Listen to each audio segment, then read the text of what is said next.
My mother-in-law let herself into my house in the middle of the night and kidnapped my 4-week-old baby, and now I'm considering divorce because my husband doesn't see how messed up this is. So a little backstory. My husband is an only child. His mom has always been very involved. We got along somewhat, but she always sort of crossed some lines. She has a key to our house for emergency purposes only because she lives 4 blocks away. I had our daughter 4 weeks ago. She has been over at least 3 days every week since I've had her. She's always telling me what I am doing wrong and how she'd do things so differently. Baby is up every 2 hours at night and she insists she'd sleep through the night if she could stay at grandma's. I told her I'm not comfortable sending a breastfed baby away overnight at 4 weeks. This last week she kept pushing the issue no matter how many times I said no. Last night we put the baby in her crib. We stopped room sharing because the baby was so loud I could get no sleep whatsoever, so my husband has been getting her when it's time for her to feed. Husband fell asleep early and I dozed off. I woke up 4 hours later and started to panic because she hadn't made any noise. I was sure she had died of SIDS. I went into her room and she was gone. I froze and started screaming her name around the house like she would somehow pop out, like it was all a joke. My husband woke up in a panic and just screamed, "What's going on?" over and over. I ran to my phone to call 911 and saw a picture message from my mother-in-law of my sleeping baby in her arms with the caption "Sleepover at Gam Gams." I was immediately enraged. I screamed so hard I almost vomited. I called her and saw red. I told her I was coming to get the baby and she would never see her again and to never contact our family again. My husband decided it was best if he went to get her. When he came back he said his mother decided to let herself in and give us a break, that she was sure we'd hear the text and she thought we would be thanking her for a night's sleep. I do not give a damn. I hate her. I cannot forgive her for this. My husband thinks I need to calm down. That we just need to get our key back. His lack of urgency about the situation makes me want to divorce him. We have never had any issues before this, but this feels like a deal breaker to me. I already had PPA and now it's through the roof. I don't feel safe in my own home with my family. I hate my mother-in-law. I hate my husband. When I think about what happened I sob uncontrollably. I can't sleep now that I know I can't protect my baby when I sleep. I can't believe I did not wake up. I feel like the biggest piece of crap mother. If any danger really came I would have let my daughter down. Am I overreacting for wanting a divorce or for never wanting to see my Mill again? My husband and mother-in-law think it's my hormones and I have overreacted. Am I overreacting? I just needed to talk about it with non-involved parties. I have no friends or family for hundreds of miles.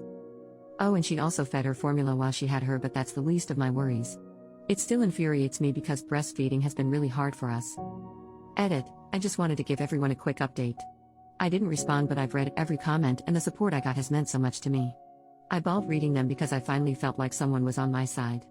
I called my mom late last night and I got a hotel. I refused to tell my husband where I was going but told him the baby and would be safe. My mom is disgusted about what I've been through. She's getting on a plane today to come help me. This entire experience has pushed me to the point that I need therapy, so today my first order of business is getting a therapist set up as soon as possible. I decided to go alone for a while and when I'm ready, go with my husband to see if there is a chance to move past this. Right now I still don't want to, but I also agree I'm not in the place to make life-changing decisions. Either way, I can never move back into that house. I don't know what my plan is past these next few days yet, but I'm just going to take it day by day for right now. As for my mother-in-law, I'm going to go to the police today to find out how to get a restraining order. Her and my husband keep saying but she was safe. She was never in danger. I disagree. My mother-in-law is clearly not mentally capable to care for a child.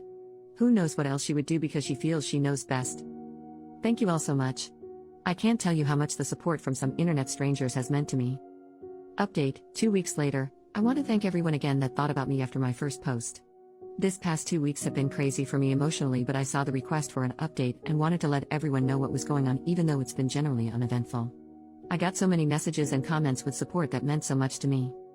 So soon after I wrote that post my mom had arrived to help me get through my anxiety and support me. By the time she was here I was in a hotel and still had not slept. It was going way too long without sleeping and I think the deprivation of sleep was making me crazier. She came and sat with me while I slept. It was the most helpful thing anyone could have done for me. My husband asked to talk so I agreed to meet with him. He apologized and said he realized I was right. His mom had severely crossed a line and that it was hard for him to accept his mom did something so wrong, so in his head he was telling himself it was not that bad and that if the baby wasn't hurt then no harm was done, but he wasn't thinking about the hurt done to me and my feeling of security. He said he changed the locks on the home and would support whatever I wanted to do with his mom. He said he was willing to cut off contact for a while but asked I not press charges. We left it at that for that time. I told him I'd think about what he said and keep in touch. Shortly after this whole thing happened, I got a lot of texts from his family supporting me and letting me know they were so sorry about what happened and that no matter what, my baby and I are family and we have their support. That meant so much to me. People were finally backing me up and it gave me some peace of mind. A few days after seeing my husband, we met up again. He had a letter from his mom. I thought about just throwing it out, but I decided to read it. It was a very long-winded apology.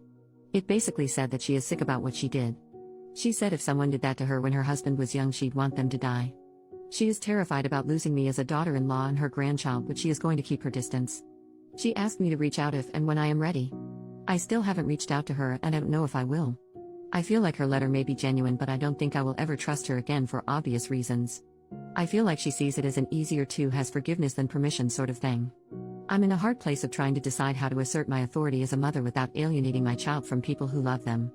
I don't want my forgiveness to seem like weakness, and in the end put my child in more situations like this. I've been getting help with all this in therapy, which I have started twice a week. Right now the general guidance I get from my therapist is don't make any big moves yet, divorce, moving long distances, cutting people out, etc., so I'm taking it day by day. I make sure my husband sees our child every day. We don't talk about the state of our marriage yet. I told him when I was ready we will talk. He's respected that and it's made a huge difference in the hope I have for our future. So that is really it. There weren't really any dramatic blow-ups or legal action. There are still a lot of unanswered questions for me, but this time has been one filled with self-discovery and support from a lot of unexpected places, and for that I'm incredibly grateful.